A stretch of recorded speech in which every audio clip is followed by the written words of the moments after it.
Hi guys, welcome back to my channel. So today I have a special guest with me. She's actually one of the ex-producer 101 trainees, and today we're gonna spill the tea.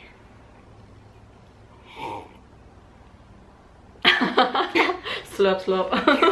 Yeah, hello guys, I'm Julin, or somebody also know me as Julia, and I'm from Germany, but actually I'm based in Beijing recently, and I'm an actress and artist there. So I asked you guys on Instagram to send me some questions you have for and produce 101 trainee. So we're gonna go through the questions and she's gonna answer them. So first question, first impression when you joined the show. Oh, my first impression was, oh my god, am I really doing this? And of course, so many beautiful and talented people there. I mean, 101 girls, and they are like all freakingly talented and so good at singing and dancing, and yeah, that was my first impression, I think, definitely. And pink. Overwhelming, right? Yeah, overwhelming. Everything And is pink. What did your daily schedule look like? Our daily schedule, I think it differentiated sometimes, but usually it was like getting up early in the morning at 7 o'clock, and then, like, you know, 101 girls, everyone wants to look good, so yeah. One bathroom? One bathroom for 4 girls, because we stayed like 4 people together in one room all the time, and we were like recorded all the time, 24/7. Oh really? Yeah. So there was only one toilet, and everyone in the morning wants to look good, so yeah. Long toilet session. And afterwards it was like, okay, attending classes. We had a lot of dancing classes, we had singing classes, but because, I mean, we are so many people, like, it's hard to actually really learn something that you didn't already knew, because everyone's like, it's more level like is showing different off than learn new stuff. It's not showing off, but I think it was more show effect than anything else. Like, yeah. And what else? Yeah, I mean, you have like 3 meals a day, and you can choose whatever you want. But we were not allowed to buy our own stuff. Oh really? Like, we weren't allowed to have our mobile phones with us. We couldn't contact anyone for months, and we weren't allowed to buy our own food outside. So we could only eat what they gave us. Was it like a diet food or? Oh no, totally not. Like, we thought that they would give us diet food, but actually they had also cookies and cake and a dessert, and you could like just eat whatever you want. Oh, that's nice though. Yeah. Oh. Could you choose your own outfits and makeup, or everything from stylists? No, like, nobody was supposed to choose their own makeup or their own style. Okay. If you have a company, and if you like have already a feature that is special for you, of course they can, the company themselves, they can talk to the organization, or they can talk to the show and to the producers. Yeah, our girl has to be like this or that. But if you don't have that, everything is like decided by the producers and the directors there. So we have stylists, and they do the hair for us, they do the makeup for us. That's also why I felt so like strange, oh my god, because I mean, I'm not the cutie type, I think, and they used to like give me ribbons and stuff. Okay, so you got the cutie image, and I see. But it was fun. I mean, it would be like me. I'm more the cutie type, but if they decide you are the sexy type, I would be so like, yeah. Are trainees treated differently from the staff members?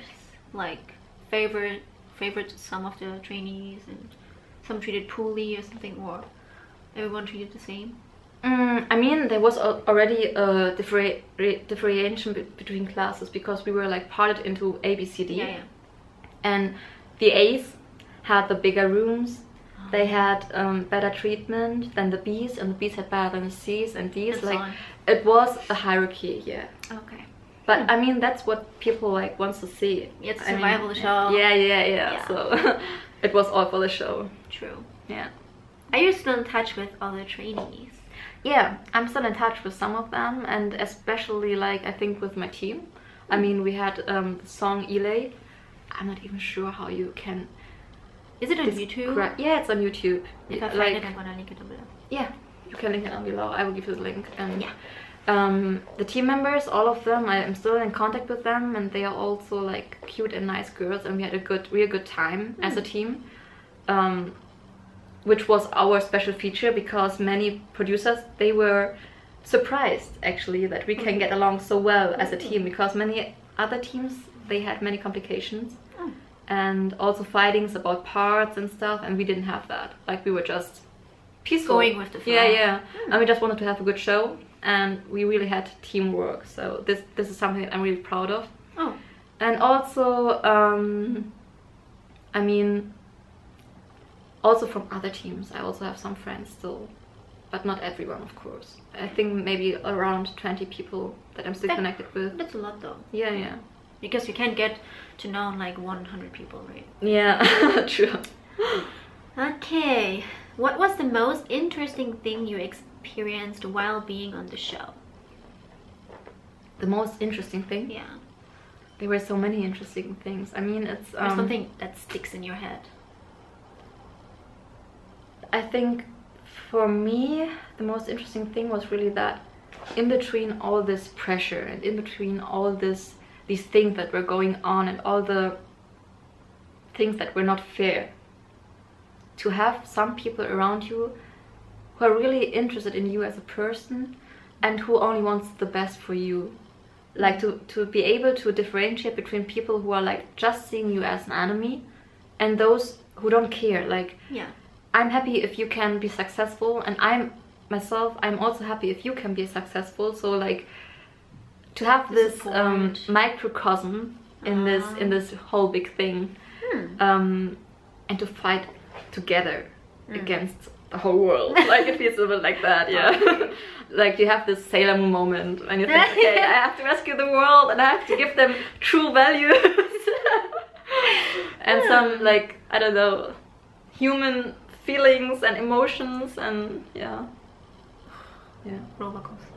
Oh, now we're gonna spill the tea again. Why? I'm afraid. Did you meet contestants who acted all nice on camera but instantly turned nasty off camera? Yes. And some of them are really famous right now. Oh, really? But I don't want to mention names. Yeah, but yeah, definitely. There was one girl in Explicit. She was like so trained and acting perfectly in front of camera, and whenever there was a camera she was nice and kind to everyone, and whenever there was no camera or whenever she had the possibility to do so, she was like turning, and then she was like not laughing at all, not talking to you, ignoring everyone. Oh wow. Like, she was like totally made to be a celeb, I think, because I mean, she can act so good in front of the camera and it looked so real.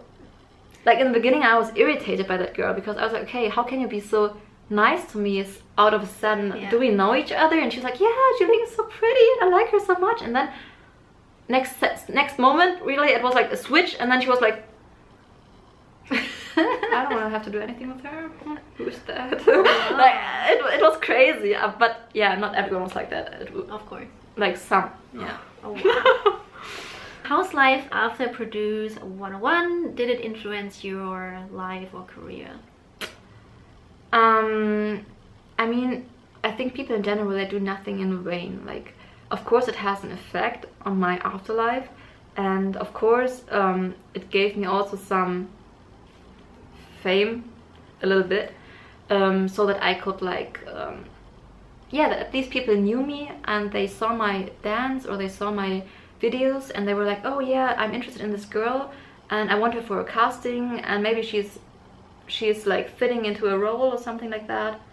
It had an effect on my afterlife, like, definitely, but I think the effect is not as big as people supposed to think. Yeah.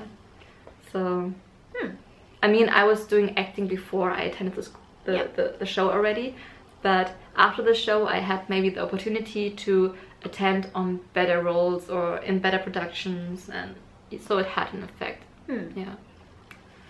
And last question. The last already. Yeah. What did you learn from that experience?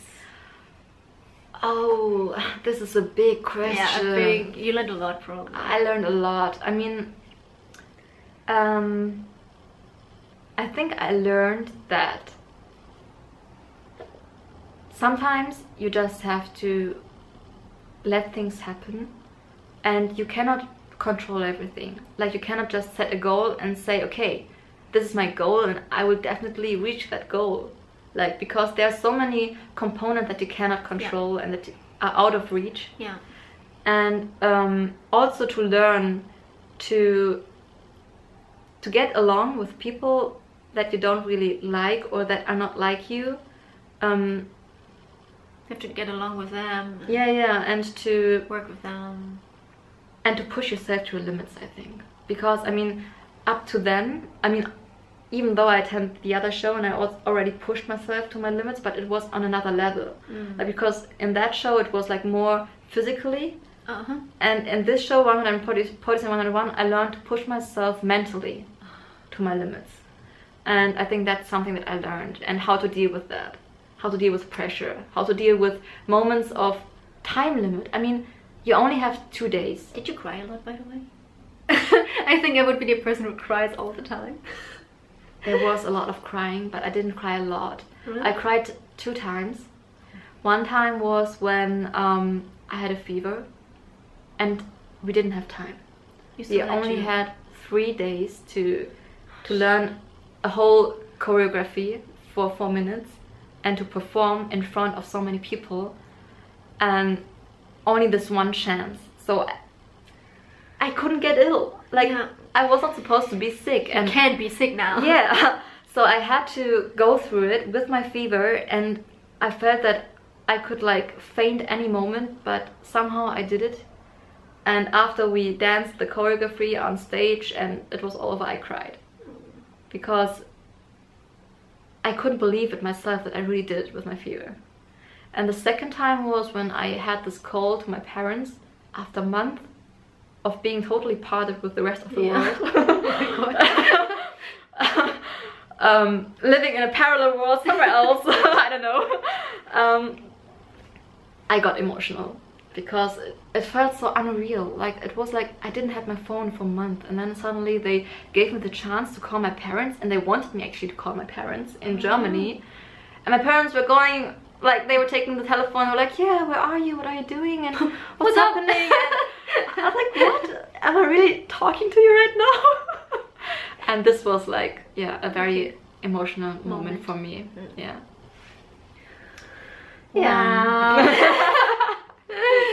So, that's it, I guess. That's it, I guess. Yeah. Oh wow. If you have more questions, you can then leave down below. I try to answer them.